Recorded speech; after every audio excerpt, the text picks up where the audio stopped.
നിങ്ങളോട് ഇനി പറയുന്ന ഒരു കാര്യം നിങ്ങൾക്ക് അനുഗ്രഹമാകും. ആരാധിച്ച് പ്രാർത്ഥിക്കുന്നവൻ്റെ മുമ്പിലാണ് ദൈവം അത്ഭുതങ്ങളെ ചെയ്തിട്ടുള്ളത്. ദൈവത്തെ ആരാധിക്കുന്ന ഓരോ വ്യക്തിയെയും കാത്തിരിക്കുന്ന അനുഗ്രഹമുണ്ട്. നമ്മൾ ചിന്തിക്കില്ലേ, ഓ എന്തിനാ ഇങ്ങനെ പാടുന്നത്, എന്തിനാ ഇങ്ങനെ പ്രാർത്ഥിക്കുന്നത്, എന്തിനാ ഇങ്ങനെ കൈയടിക്കുന്നത്? ഞാൻ ബൈബിളിലൂടെ അതിൻ്റെ ഒരു ആരാധനയുടെ മഹത്വം പറയാം.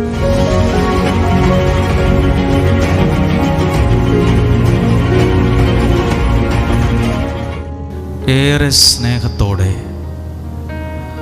പ്രതീക്ഷയോടെ നമുക്കൊരു നിമിഷം കണ്ണുകളടയ്ക്കാം. ഈ പ്രതികൂല കാലാവസ്ഥയിലും നിങ്ങൾ ഓരോരുത്തരും ഇവിടെ ഇങ്ങനെ ആയിരിക്കുന്നതിനെ ഓർത്ത് നല്ല ദൈവത്തിന് നന്ദി പറയുന്നു. നിങ്ങൾ സ്വാതന്ത്ര്യത്തോടും സ്വന്തം ഇഷ്ടപ്രകാരവും വന്നവരാണ്, നിർബന്ധിച്ച് കൊണ്ടുവന്നവരല്ല.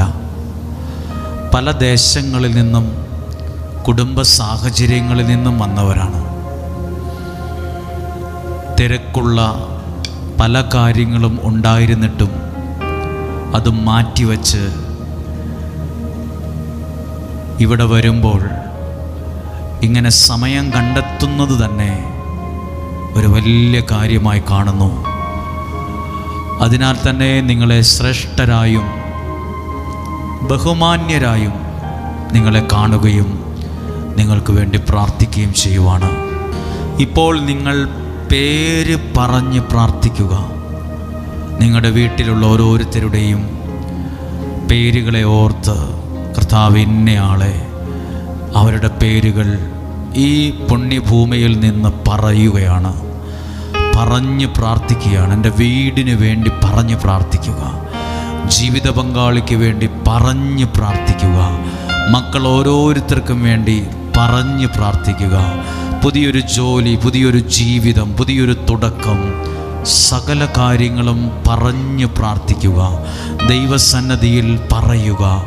വിശ്വാസത്തോടെ പറയുന്നതാണ് നിനക്ക് അനുഗ്രഹമായി വരുന്നത്. ഹല്ലേലൂയ. പ്രശ്നങ്ങളും പ്രതിസന്ധികളും എത്രയുണ്ടെങ്കിലും അതിനെയൊക്കെ അതിജീവിച്ച് മുന്നോട്ട് പോകാൻ ഒരു വഴി ദൈവം തുറക്കും. ഒരു മാർഗം ദൈവം കാണിച്ചു തരും. വിശ്വസിച്ചു തുടങ്ങുക. ഞാൻ കണ്ടിട്ടുണ്ട്,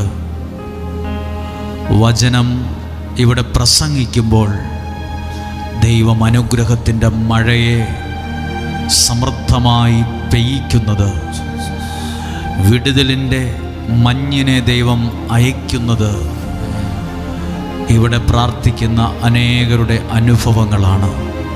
കർത്താവ് ഇന്നും വചനം പറയുമ്പോൾ, പ്രാർത്ഥിക്കുമ്പോൾ അനുഗ്രഹത്തിൻ്റെ മഴയെ ഈ സ്ഥലത്ത്, ഈ ജനങ്ങളുടെ മേൽ, കുടുംബങ്ങളുടെ മേൽ, നിയോഗങ്ങളുടെ മേൽ പെയ്യിക്കണമേ. ദൈവവചനം കേട്ടതിലൂടെ ഞങ്ങൾ അനുഗ്രഹിക്കപ്പെട്ടു എന്ന് പറയാൻ ഇടയാകത്തക്ക വിധം എന്നെ ഇന്ന് അനുഗ്രഹിക്കണമേ. തിരുമുൻപിൽ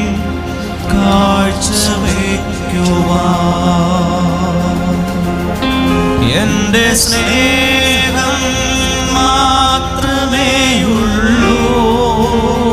അർത്ഥമറിഞ്ഞു പാടി. തിരുമുൻപിൽ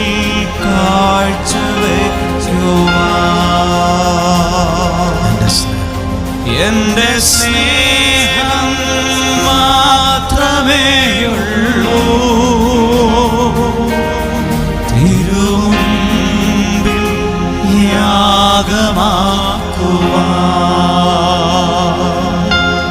എൻ്റെ ഹൃദയം അർപ്പിച്ചിടുന്നു. വിശ്വാസത്തോടെ ഇതുപോലൊരു ഭാഗ്യം എൻ്റെ യേശുവിൻ സാന്നിധ്യമേ. എല്ലാവരും പ്രാർത്ഥിച്ചു. ഇതുപോലൊരു ആശ്വാസം എൻ്റെ താഴ്മയിൽ അല്പം ഉയർത്തി പറഞ്ഞ് പാടി. ഓ ഇതുപോലൊരു ഭാഗ്യം എൻ്റെ യേശുവിൻ സാന്നിധ്യമേ.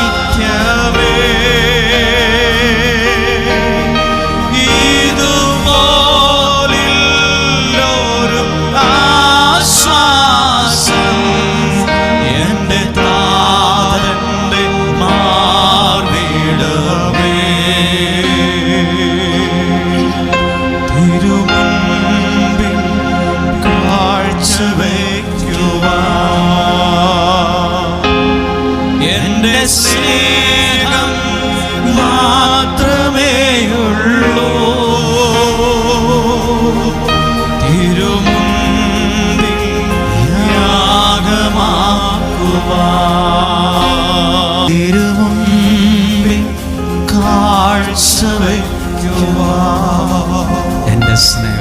എൻ്റെ സ്നേഹം മാത്രമേയുള്ളൂ. തിരുമുൻപിൽ യാഗമാക്കുവാൻ എൻ്റെ ഹൃദയം അർപ്പിച്ചിടുന്നു. മനസ്സു തകർന്നവരും മനസ്സ് ക്ഷീണിച്ചവരും ഇതിനകത്തുണ്ട്. മനസ്സ് തളർന്നവരും മനസ്സ് ക്ഷീണിച്ചവരും ഇതിനകത്തുണ്ട്. പത്രോസ്ലിഹ ജന്മനാ മുടന്തനായ ഒരാളോട് എഴുന്നേറ്റ് കാലുറപ്പിച്ചു നിൽക്കുക എന്ന് പറഞ്ഞു. ഇതുപോലെ കർത്താവ് ഇന്ന് വചനം കേൾക്കുന്ന ഓരോ വ്യക്തികളും കാലുറച്ചു നിൽക്കാനും കുതിച്ചു ചാടാനും സന്തോഷിക്കാനും ഇടവരണമേ. കാലുറപ്പിച്ചു നിൽക്കാനും കുതിച്ചു ചാടാനും അനുഗ്രഹത്തോടെ മുന്നോട്ട് പോകാനും ഭാഗ്യം തരണമേ. ആമേൻ. ഇരിക്കാമോ? ഹല്ലേലൂയ. ഇന്നത്തെ ഈ പ്രതികൂല കാലാവസ്ഥയും സാഹചര്യവും ഒക്കെ ഉണ്ടായിരുന്നിട്ടും നിങ്ങൾ ഓരോരുത്തരും ഈ ആലയത്തിൽ വന്നത് നന്ദിയോടും ബഹുമാനത്തോടും കാണുകയും പ്രാർത്ഥിക്കുകയും ചെയ്യുകയാണ്. ഈ ആലയത്തിൽ ഇവിടെ മാത്രമല്ല, താഴെയും ഒരുപാട് ആളുകളുണ്ട്. എല്ലാവരെയും ശ്രേഷ്ഠരായി എണ്ണുന്നു. ഇവിടെ നിൽക്കുന്ന ഓരോരുത്തരും എത്ര സമയമാണ് നിങ്ങൾ പ്രാർത്ഥിക്കാനും ആരാധിക്കാനും മാറ്റിവെച്ചത്. അതും ഈ തിരക്കുള്ള ഈ സമയത്ത്. അത് എത്ര നന്ദി പറഞ്ഞാലും മതിയാകാത്തൊരു കാര്യവുമാണ്. ഹല്ലേലൂയ. ഇന്ന് മനസ്സിൽ വന്നൊരു കാര്യമാണ് പറഞ്ഞത്. നമ്മുടെ വീടിൻ്റെ മുമ്പിലൊക്കെ ചിലർ വന്ന് ഓമ്പലടിക്കും. വാതിലടഞ്ഞ് കിടക്കുമായിരിക്കും. അപ്പോൾ ആ വീട്ടിലെ ആരെങ്കിലും ഒരാൾ വന്ന് വാതിൽ തുറന്ന് ആരാന്നെങ്കിലും നോക്കും, കയറിയിരിക്കാൻ പറയും.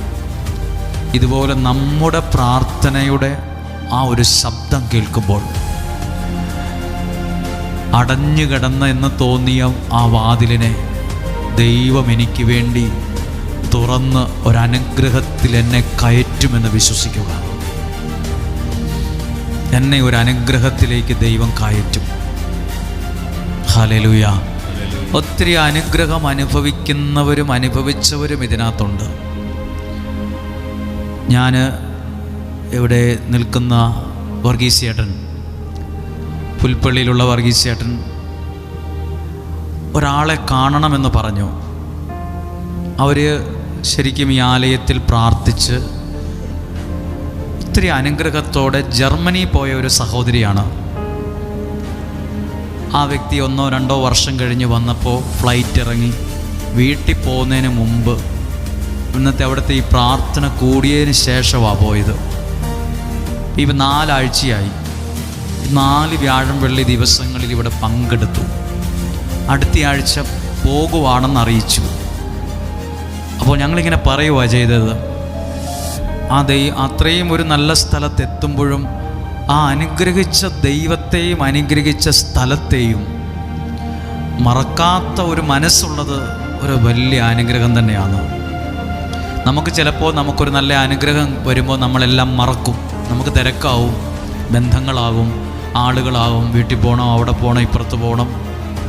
പക്ഷെ ഒരു രാജ്യത്തു നിന്ന്, എത്രയോ ദൂരെയുള്ള ഒരു രാജ്യത്തു നിന്ന് 1 or 2 ഫ്ലൈറ്റ് കയറി ഇറങ്ങി ഇവിടെ പ്രാർത്ഥനയും കൂടിയിട്ടാണ് വീട്ടിലോട്ട് പോയത്. അങ്ങനെയുള്ള ആളുകളും ഇതിനകത്ത് ഇരിപ്പുണ്ട്. ഇന്ന് ലഭിച്ച നന്മകളെ നന്ദിയോടെ ഓർക്കുന്നവർ, അവരെ ദൈവം സമർത്ഥമായിട്ട് അനുഗ്രഹിക്കും. നിങ്ങൾക്കും നല്ല ദൈവാനുഗ്രഹങ്ങൾ കിട്ടുമ്പോൾ അനുഗ്രഹിച്ച ദൈവത്തെയും അനുഗ്രഹം കിട്ടിയ ഇടത്തെയും മറക്കില്ലേ. അവിടെ വച്ചാണ് നമ്മൾ അനുഗ്രഹിക്കപ്പെട്ടത്. അവിടെ വച്ചാണ് നിങ്ങൾക്കൊരു ജീവിതം ദൈവം തന്നത്. ഹല്ലേലൂയ. അപ്പോൾ ദൈവം നിങ്ങളെ സമർത്ഥമായിട്ട് അനുഗ്രഹിക്കട്ടെ എന്ന് പ്രാർത്ഥിച്ചുകൊണ്ട് ഈ വചനം ഒന്ന് വായിക്കുകയാണ്, ഒരു ആമുഖം പോലെ. പുറപ്പാട് പുസ്തകം 14-ാം അധ്യായം 20-ാമത്തെ വാക്യമാണ്. മേഘസ്തംഭവും മുൻപിൽ നിന്ന് മാറി പിൻപിൽ വന്നു നിന്നു. ഒരു വാക്കെഴുതിയിരിക്കുവാണ്, ഇസ്രായേൽക്കാർ ദൈവത്തിൻ്റെ വാക്കുകേട്ട് ഇറങ്ങിയപ്പോൾ 2 കാര്യങ്ങൾ കൂട്ടിനുണ്ടായിരുന്നു. എന്തൊക്കെയാണ്? പകൽ മേഘസ്തംഭവും രാത്രി അഗ്നിസ്തംഭവും. ഇതേ ഇസ്രായേൽക്കാർ ഈജിപ്തിൻ്റെ അടിമത്തത്തിൽ ഫറവോയുടെ കീഴിൽ കിടക്കുമ്പോൾ ഒരു മേഘസ്തംഭവും കണ്ടില്ല, ഒരു അഗ്നിസ്തംഭവും കണ്ടില്ല. എന്നാൽ എന്നാണോ പ്രാർത്ഥനയ്ക്ക് മറുപടിയായി ദൈവത്തിൻ്റെ വാക്കുകേട്ടിറങ്ങിയത്, അന്ന് മുതൽ പകൽ മേഘസ്തംഭവും രാത്രി അഗ്നിസ്തംഭവും അവർക്കുണ്ടായിരുന്നു. ഇവിടെ എന്നെ കേൾക്കുന്ന ആരുമാകട്ടെ, ഇവിടെ നിന്നുകൊണ്ടോ താഴെമുറ്റത്ത് ചാപ്പലിൽ എവിടെയൊക്കെയാണോ ഈ ശബ്ദം നിങ്ങൾ കേൾക്കുന്നത്, ദൈവത്തിൻ്റെ വാക്കുകേട്ടിറങ്ങുന്നവൻ്റെ കൂടെ പകൽ മേഘസ്തംഭമായും രാത്രി അഗ്നിസ്തംഭമായും ദൈവം അവൻ്റെ കൂടെ ഉണ്ടായിരിക്കും. Hallelujah, hallelujah. ഇനി ഒരു വാക്യം, 21-ാമത്തെ വാക്യം ഒന്ന് വായിക്കുവാണ്. 21-ാമത്തെ വാക്യം. മോശ കടലിനു മീതെ കൈ നീട്ടി. എന്തിൻ്റെ മീതെ? കടലിനു. വെള്ളത്തിൻ്റെ മീതെ ഇങ്ങനെ കൈ നീട്ടിപ്പിടിച്ചാൽ എന്തേലും നടക്കുവോ? വെള്ളത്തിൻ്റെ മുമ്പിൽ, കുളത്തിൻ്റെയോ പുഴയുടെയോ മുമ്പിൽ ആരെങ്കിലും കൈ നീട്ടി ഇങ്ങനെ പ്രാർത്ഥിച്ചാൽ നമ്മൾ പറയും ഇദ്ദേഹത്തിന് എന്തോ കുഴപ്പമുണ്ട്. മോശ കൈ നീട്ടി പ്രാർത്ഥിച്ചത് എഴുതിയിട്ടുണ്ട്. കടലിൻ്റെ മുകളിൽ കൈ നീട്ടി പ്രാർത്ഥിച്ചു. ഇങ്ങനെ കൈ നീട്ടിപ്പിടിച്ചു, കൈ ഇങ്ങനെ നമ്മൾ ഉയർക്കും. നമ്മൾ ക്ഷീണം മാറാനാ കരം ഉയർത്തുന്നതെന്നല്ല. നമ്മൾ കരം ഉയർത്തുമ്പോൾ നമ്മുടെ മുമ്പിൽ ഒരുപാട് പ്രാർത്ഥനകളുണ്ട്. എൻ്റെ വീടുണ്ട്, ജീവിത പങ്കാളി, മക്കൾ, സമ്പത്ത്, ഇതെല്ലാം മനസ്സിൽ കണ്ടോണ്ടാണ് ഈ കരം ഇങ്ങനെ ഉയർത്തുന്നത്. ഇങ്ങനെ കരം ഉയർത്തി തൊട്ട് താഴെ എഴുതിയിരിക്കുവാണ്, കർത്താവ് രാത്രി മുഴുവൻ ശക്തമായ ഒരു കിഴക്കൻ കാറ്റയച്ച്. ഇങ്ങനെ കരം ഉയർത്തിയപ്പോൾ ദൈവം സ്വർഗത്തിൽ നിന്ന് ചെയ്തൊരു കാര്യമുണ്ട്. ഒരു കിഴക്കൻ കാറ്റയച്ചു എന്നല്ല, ശക്തമായൊരു കിഴക്കൻ കാറ്റയച്ചു. ഇന്ന് ഈ വചനം പ്രാർത്ഥനയോടെ കേൾക്കുമ്പോൾ ഈ വചനത്തിലൂടെ ഒരു കിഴക്കൻ കാറ്റിനെ ദൈവം നിങ്ങളുടെ പ്രാർത്ഥനകളിലേക്ക് അയക്കും. നിങ്ങൾ പ്രാർത്ഥിക്കുക. മോശ കൈ നീട്ടി ഇങ്ങനെ പ്രാർത്ഥിച്ചപ്പോൾ ഒരു കിഴക്കൻ കാറ്റ് അയച്ചല്ലോ. ഞങ്ങളത് വായിച്ചു വേദപുസ്തകത്തിൽ. ഞങ്ങൾ ഇന്ന് ഈ ആലയത്തിൽ, ഈ പുണ്യഭൂമിയെ പ്രാർത്ഥിക്കുമ്പോൾ എൻ്റെ പ്രശ്നങ്ങൾ മാറുവാൻ, എൻ്റെ ജീവിതം അനുഗ്രഹിക്കപ്പെടുവാൻ ആ വചനത്തിലൂടെയുള്ള കിഴക്കൻ കാറ്റിനെ എൻ്റെ വീട്ടിലേക്ക്, എൻ്റെ ഭവനത്തിലേക്ക് അയക്കണമേ. അതേ കിഴക്കൻ കാറ്റിനെ മാറ്റമില്ലാതിരിക്കുന്ന എൻ്റെ ജീവിത പങ്കാളിയിലേക്ക് അയക്കണമേ. ജോലിയില്ലാതെ കഷ്ടപ്പെടുന്ന എൻ്റെ മകൻ്റെ, മകളുടെ, അല്ലെങ്കിൽ മദ്യത്തിനും മയക്കുമരുന്നിനും അടിമയായി ഇരിക്കുന്ന സാഹചര്യത്തിലുള്ള എൻ്റെ മകനെ, എൻ്റെ മകൾ, എൻ്റെ ജീവിത പങ്കാളി, ഇന്ന വ്യക്തിയുടെ മേൽ ഇതേ കിഴക്കൻ കാറ്റിനെ അങ്ങ് അയക്കണമേ. എപ്പോഴും ഈ കിഴക്കൻ കാറ്റിനെ അയച്ചത് മാത്രമല്ല, അപ്പുറത്തൊരു മനുഷ്യൻ കൈ ഉയർത്തി നിന്നത് കാണാതെ പോകല്. അപ്പുറത്തൊരു മനുഷ്യൻ കരമുയർത്തി നിൽക്കുന്നത് കൊണ്ടാണ് ഈ കിഴക്കൻ കാറ്റിനെ ദൈവം അയച്ചത്. ഇന്നും ഞാൻ വിശ്വസിക്കുന്ന ഒരു കാര്യമാണ്. നമ്മളിവിടുന്ന് വിശ്വസിക്കുവാണ്. ഞാൻ നിങ്ങൾ വിശ്വാസത്തോടെ കരങ്ങൾ ഉയർത്തുമ്പോൾ ഇതേ കിഴക്കൻ കാറ്റിനെ, അനുഗ്രഹം കൊണ്ടുവരുന്ന, പ്രതിസന്ധികളെ മാറ്റുന്ന കിഴക്കൻ കാറ്റിനെ ഇന്ന് കേൾക്കുന്ന വചനത്തിലൂടെ എൻ്റെ മേൽ അയക്കും. വിശ്വസിക്കുന്നു കർത്താവേ. ഹല്ലേലൂയ. ഹല്ലേലൂയ. 2 കാര്യങ്ങളാ ഈ കിഴക്കൻ കാറ്റ് അയച്ചപ്പോൾ സംഭവിച്ചത് എഴുതിയിട്ടുണ്ട്. ഒന്ന്, അവരുടെ മുമ്പിൽ അപ്പോൾ വരെ ഉണ്ടായിരുന്ന തടസ്സം മാറാൻ തുടങ്ങി. ആമേൻ. അന്നേരം വരെ അവിടെ ഉണ്ടായിരുന്ന വെള്ളം മാറാൻ തുടങ്ങി. 2-ാമത്തെ കാര്യം, അവരാഗ്രഹിച്ച സ്ഥലത്തേക്ക് ദൈവം അവരെ കൊണ്ടുപോകാൻ തുടങ്ങി. ഹല്ലേലൂയ. 3-ാമതൊരു കാര്യമുണ്ട്, അവരുടെ ആഗ്രഹം യാഥാർത്ഥ്യമാകാൻ തുടങ്ങി. ആമേൻ. മറക്കല്ലേ ഈ കാര്യം. കടൽ 2ആയി അവർ ലക്ഷ്യസ്ഥാനത്തെത്തിയെന്ന് മാത്രമല്ല, അപ്പുറത്തൊരു മനുഷ്യൻ കരമുയർത്തി നിപ്പുണ്ട്. എഴുതിയിട്ടുണ്ട്. എത്ര നേരമാ? മോശ കടലിന് മീതെ കൈ നീട്ടി ഒരു രാത്രിയിൽ കിടന്നുറങ്ങുന്നതിന് പകരം ഒരു മനുഷ്യൻ കൈ ഉയർത്തിപ്പിടിച്ച് നിൽക്കുമ്പോൾ ദൈവം കൈ കെട്ടിയിരുന്നു എന്നല്ല, ഞാൻ കരമുയർത്തുമ്പോൾ ദൈവം കൈ കെട്ടിയിരിക്കുന്നു എന്നല്ല, ദൈവവും സ്വർഗത്തിൽ നിന്ന് എനിക്ക് വേണ്ടി ആ കരത്തെ നീട്ടും. ആമേൻ. എന്നിട്ടോ ഒരു കിഴക്കൻ കാറ്റിനെ അയച്ച് കടലിനെ പിറകോട്ടു മാറ്റി. നിങ്ങളും പ്രാർത്ഥിച്ചേ, കർത്താവേ, ഞങ്ങൾ ചില കാര്യങ്ങൾ ആഗ്രഹിച്ച് പ്രാർത്ഥിക്കുന്നുണ്ട്. അതിൻ്റെ മുമ്പിൽ 100 തടസ്സങ്ങളാണ്. ആ തടസ്സങ്ങളെ ഈ വചനത്തിൻ്റെ കിഴക്കൻ കാറ്റയച്ച് പിറകോട്ട് മാറ്റണമേ. ആമേൻ. ഒന്ന് കണ്ണുകളടച്ച് പ്രാർത്ഥിച്ച്. അതാദ്യം ചില പ്രശ്നങ്ങളിൽ നിന്ന് പുറകോട്ട് മാറണം. അത് എന്നേക്കാൾ ഉയരത്തിൽ എൻ്റെ മുമ്പിൽ നിൽക്കുന്ന പ്രയാസങ്ങൾ, പ്രതിസന്ധികൾ പുറകോട്ട് മാറണം. എനിക്ക് ചില കാര്യങ്ങൾ പഠിച്ച് രക്ഷപ്പെടണമെന്ന് ആഗ്രഹമുണ്ട്. മോശ കരങ്ങൾ ഉയർത്തിയപ്പോൾ പ്രതിസന്ധികൾ മാറി, പുറകോട്ട് മാറിയെന്ന് മാത്രമല്ല, അവരുടെ ആഗ്രഹങ്ങൾ യാഥാർത്ഥ്യമാകാൻ തുടങ്ങി. അവരുടെ ആഗ്രഹങ്ങൾ സാധിച്ചു കിട്ടാൻ തുടങ്ങി. അവരുടെ മുമ്പിലുള്ള പ്രശ്നങ്ങൾ മാറി തുടങ്ങി. ചുമ്മാതെ കയ്യും കെട്ടിയിരുന്നപ്പോഴല്ല, ഒരു മനുഷ്യൻ കരമുയർത്തിയപ്പോൾ ഇതാ 100,000 മനുഷ്യർ ഒരുമിച്ചിരുന്ന് കരങ്ങൾ ഉയർത്തുന്ന ഒരു പുണ്യഭൂമിയിലാണ് ഇപ്പോൾ നിൽക്കുന്നത്. എല്ലാ കണ്ണുകളെയും ഒന്ന് അടച്ച്. ഇന്നും നിങ്ങളുടെ ജീവിതത്തിൽ ചില പ്രശ്നങ്ങൾ പുറകോട്ട് മാറിയിട്ടില്ല. അത് പ്രശ്നമായി, പ്രതിസന്ധിയായി മുന്നിൽ തന്നെ നിൽക്കുവാണ്. ചിലർക്കൊട്ടും പ്രാർത്ഥിക്കാൻ പറ്റുന്നില്ല, ചിലർക്കൊട്ടും ആരാധിക്കാൻ പറ്റുന്നില്ല, ചിലർക്കൊട്ടും ക്ഷമിക്കാൻ പറ്റുന്നില്ല, ചിലർക്ക് ആവശ്യമില്ലാത്ത വാശിയും ദേഷ്യവും ഒക്കെയുമാണ്. ചിലർക്കതിന് പറ്റുന്നില്ല. ചിലർക്ക് രക്ഷപ്പെടണമെന്ന് ആഗ്രഹമുണ്ട്, പക്ഷെ പറ്റുന്നില്ല. നിങ്ങളുടെ മുമ്പിൽ ഇന്ന് തടസ്സമായി നിൽക്കുന്നതിനെ ചില ആളുകൾ പാസ്പോർട്ടുമായി വന്ന് പ്രാർത്ഥിച്ചവരുണ്ട്. ചില ആളുകൾ അവരുടെ പ്രത്യേക നിയോഗം എഴുതിക്കൊണ്ടുവന്നിട്ടവരുണ്ട്. എന്തിൻ്റെ കാര്യമായാലും ദൈവമേ, മുന്നോട്ട് പോകാൻ വിശ്വസിച്ചേ, മുന്നോട്ട് പോകാൻ, ഒരു സ്റ്റെപ്പ് മുന്നോട്ട് പോകാൻ പറ്റാത്ത വിധത്തിൽ തളച്ചിട്ടിരിക്കുന്ന, നിങ്ങളെ പെടുത്തിയിരിക്കുന്ന ആ ഇന്ന് നിങ്ങളുടെ മുമ്പിൽ ഉയർന്നിരിക്കുന്ന പ്രശ്നങ്ങളെ കർത്താവേ, അങ്ങയുടെ വചനത്തിന്റെ കിഴക്കൻ കാറ്റയച്ച്, ആരാധനയുടെ കിഴക്കൻ കാറ്റയച്ച് പിറകോട്ട് മാറ്റണമേ, പിറകോട്ട് മാറ്റണമേ. ഹല്ലേലൂയ. പ്രാർത്ഥിക്കുമ്പോൾ ശ്രദ്ധിച്ചേ. മോശ ഇങ്ങനെ കരമുയർത്തിയപ്പോൾ 2 കാര്യം സംഭവിച്ചു. എഴുതിയിട്ടുണ്ട്. എന്തൊക്കെയാണത്? രാത്രി മുഴുവൻ ശക്തമായ ഒരു കിഴക്കൻ കാറ്റയച്ച് കടലിനെ പിറകോട്ട് മാറ്റി. ആ പ്രശ്നം പുറകോട്ട് മാറി. പിന്നെയോ അവരുടെ ആഗ്രഹം സാധിച്ചു കിട്ടാൻ തുടങ്ങി. അവർ മുന്നോട്ട് പോകാൻ തുടങ്ങി. എല്ലാം അവസാനിച്ചു എന്ന് പറഞ്ഞിരുന്നവരാ. ഇനി തിരിച്ചു പോകാനേ പറ്റുള്ളൂ, ഫറവോയുടെ പിടിച്ചോണ്ട് പോകുമെന്നൊക്കെ വിചാരിച്ചത്. പക്ഷേ പാട്ട് പ്രൈസ് ആൻഡ് വർഷിപ്പ് നടത്തിയ ആള് പറഞ്ഞില്ലേ, ഒരു പുതിയ വഴി തുറക്കാൻ കാരണമായി. നിങ്ങൾ ഈ നിമിഷം പ്രാർത്ഥിക്കണം. ആരാധിക്കുന്നവൻ്റെ മുമ്പിലാ ദൈവം വഴിയും വാതിലും തുറക്കും.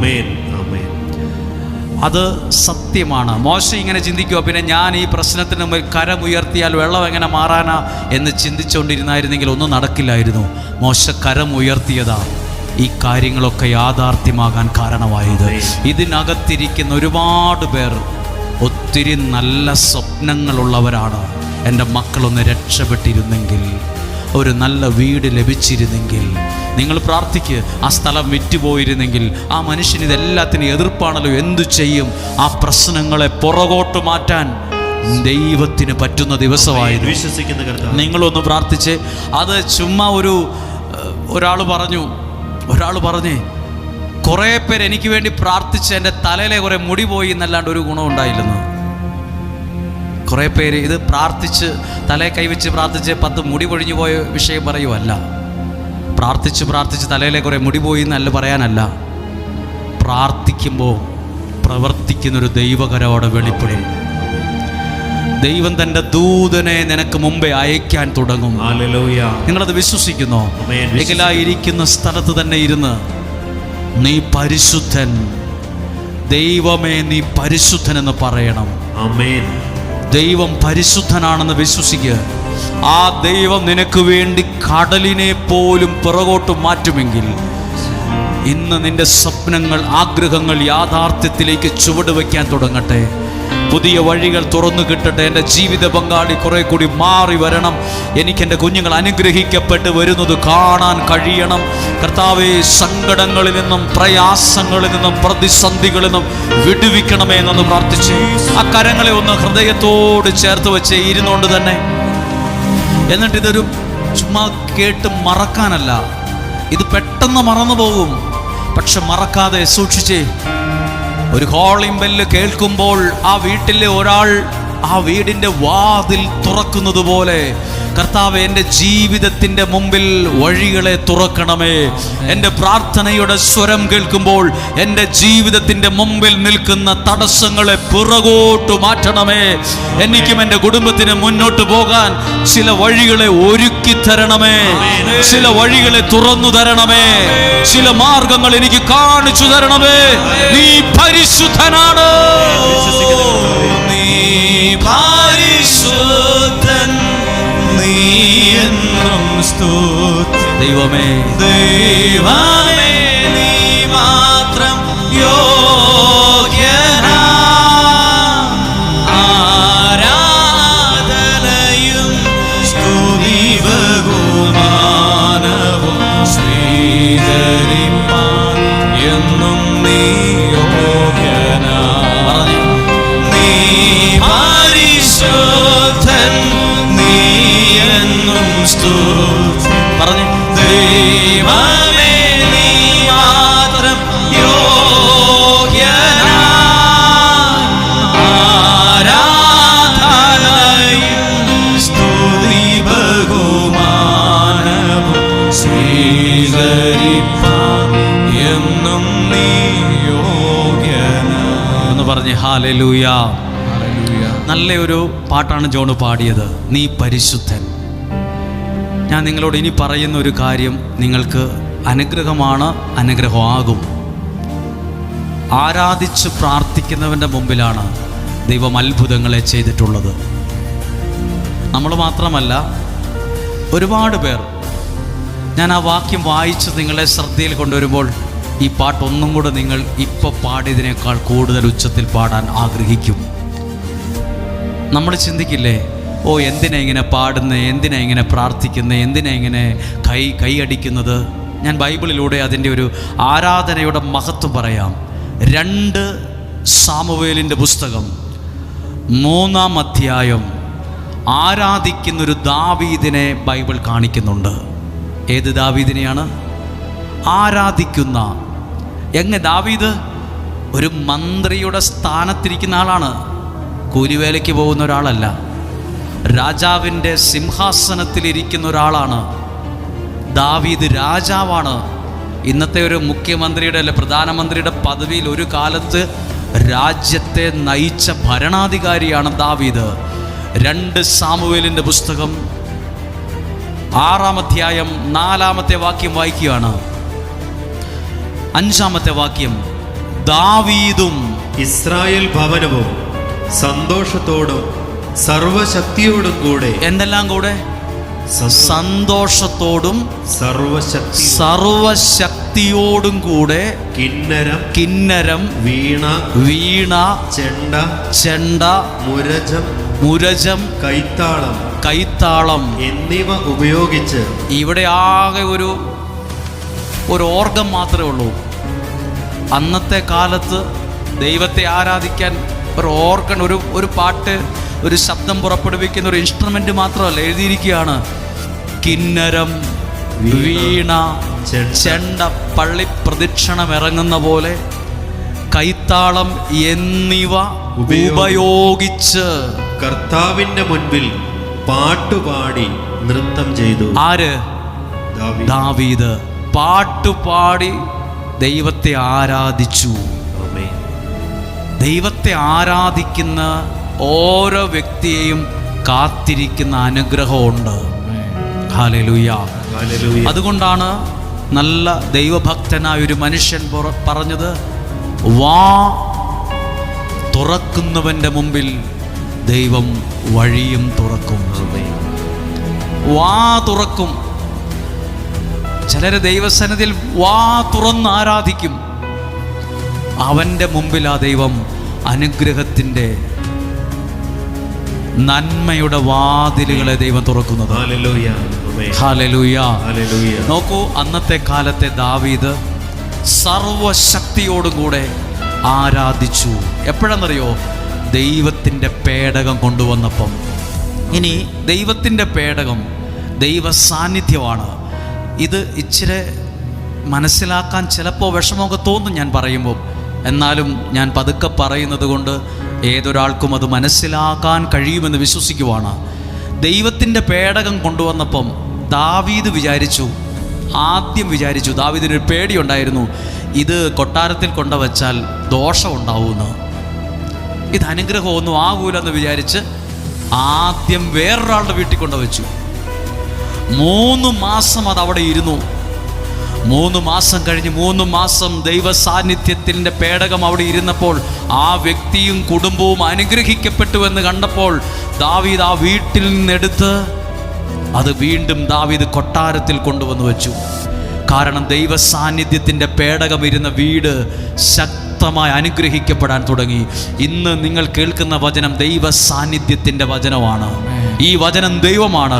ഇത് നിങ്ങളിൽ ഇരിക്കാൻ തുടങ്ങുമ്പോൾ നിങ്ങളുടെ വീടും നിങ്ങളും സർവശക്തനായ ദൈവത്താൽ അനുഗ്രഹിക്കപ്പെടാൻ തുടങ്ങും. ഹല്ലേലൂയ. അത് വായിക്കാൻ ഞാൻ എടുക്കും. 9-ാമത്തെ വാക്യം. അന്ന് ദാവീദിന് കർത്താവിനോട് ഭയം തോന്നി. ദാവീദിന് ദൈവത്തോടൊരു പേടി. ഈ പേടകം കൊണ്ടുപോയി വീട്ടിൽ കൊണ്ടുവച്ചാൽ, കൊട്ടാരത്തിൽ കൊണ്ടുവച്ചാൽ വല്ല അനർത്ഥം സംഭവിക്കുമോ? പേടി തോന്നി. പേടി തോന്നിയപ്പോൾ ദാവീദ് അത് എവിടെ കൊണ്ടുവച്ചു എന്നറിയാമോ?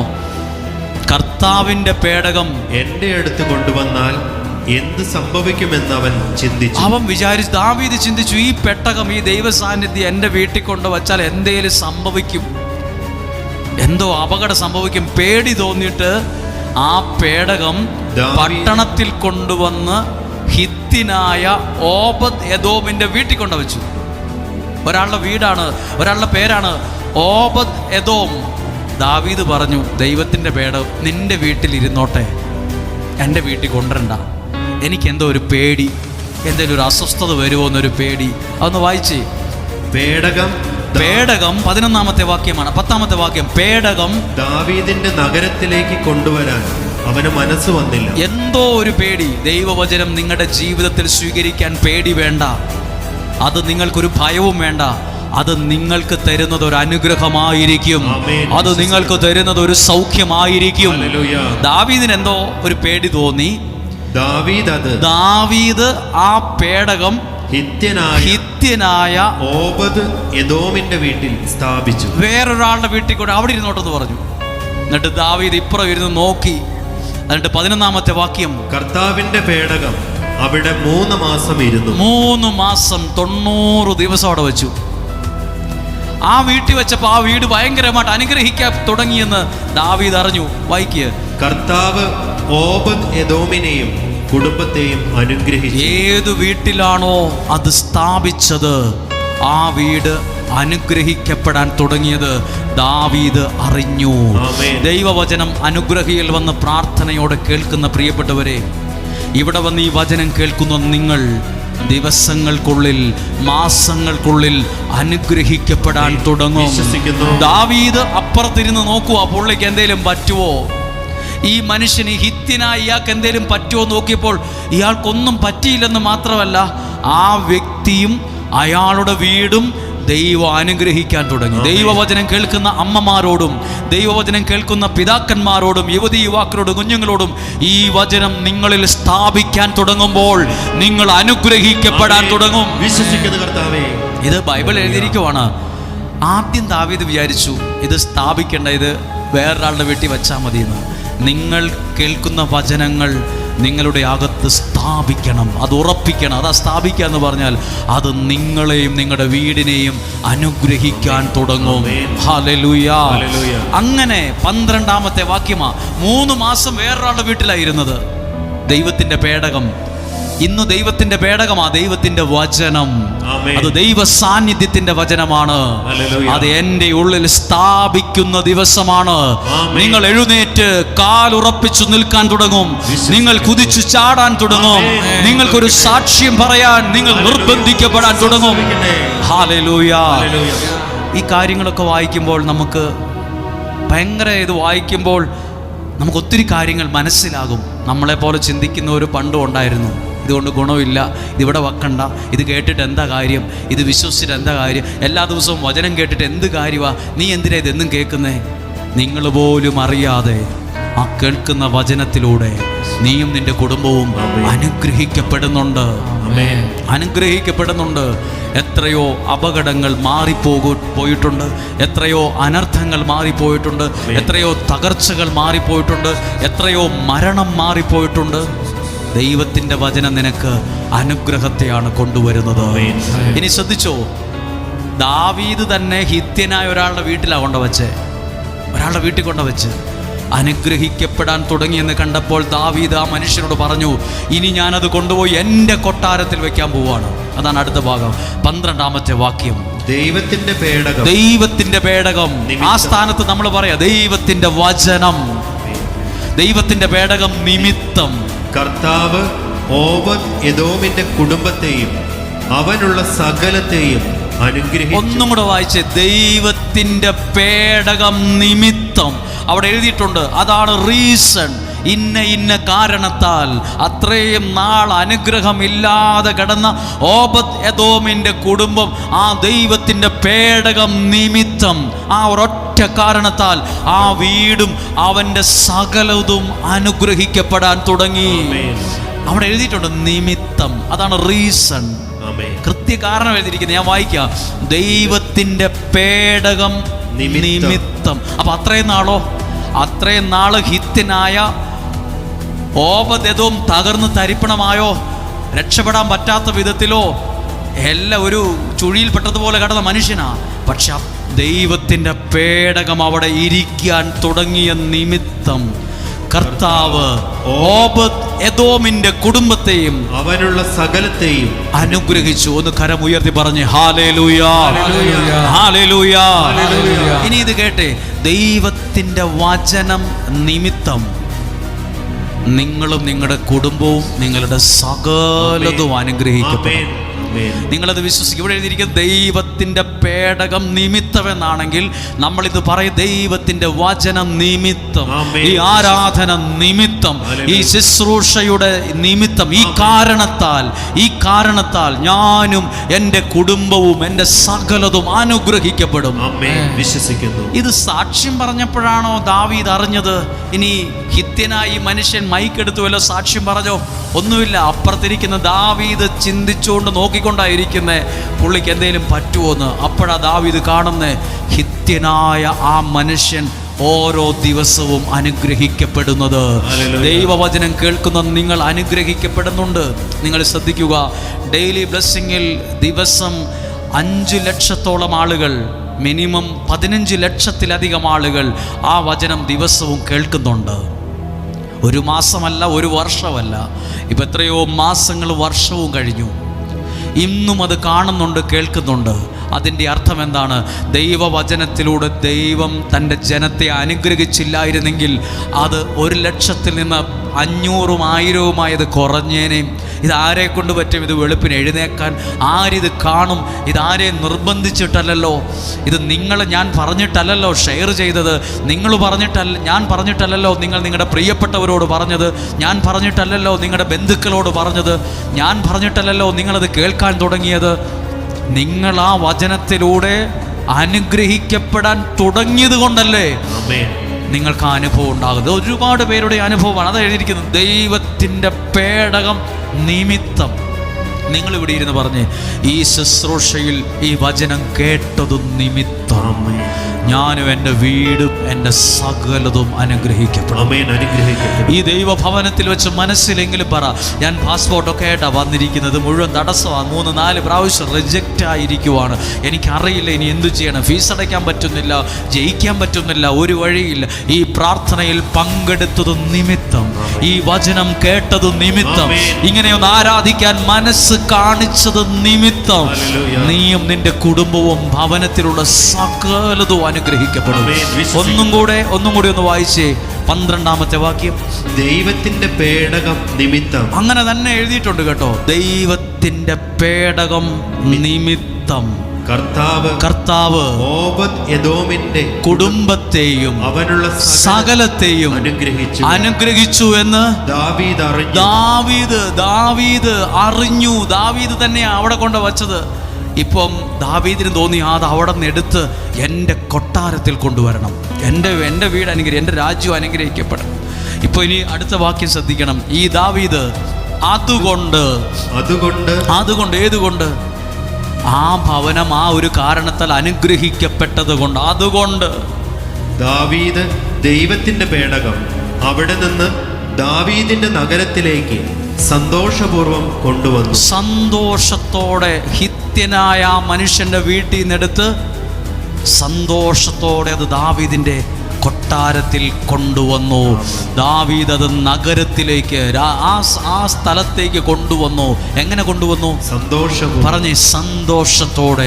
നിങ്ങൾ ഈ കേൾക്കുന്ന വചനം വന്നു പോയല്ലോ, ഈ മഴയും പിടിച്ച് വരണ്ടായിരുന്നു, അങ്ങനെ പെറുപിറുപ്പുള്ളൊരു മനസ്സോടെയല്ല, സന്തോഷത്തോടെ ഞാനത് സ്വീകരിക്കുന്നു. കർത്താവ്, ഇവിടെ വചനം പറയുന്ന ആൾ ഒരു സാധാരണക്കാരനാണ്. വചനം പറയുന്ന ആൾ ഞാൻ വലിയ പുള്ളിയൊന്നും അല്ല. പക്ഷേ ഈ വചനത്തെ ഞാൻ സന്തോഷത്തോടെ സ്വീകരിക്കുന്നു. എനിക്ക് നല്ല ഉറപ്പുണ്ട്, അതു നിമിത്തം ആ വ്യക്തി അനുഗ്രഹിക്കപ്പെടാനിടയാവും. ഇത് ചെയ്തത് ആരാന്നറിയാമോ? കൂലിവേലയ്ക്ക് പോകുന്ന ഒരു പാവപ്പെട്ടവൻ ചെയ്തതല്ല, ഒരു രാജ്യത്തെ ഭരിക്കുന്ന ഭരണാധികാരി രാജ്യം അനുഗ്രഹിക്കപ്പെടാൻ ചെയ്തത് ദൈവ സാന്നിധ്യത്തിൻ്റെ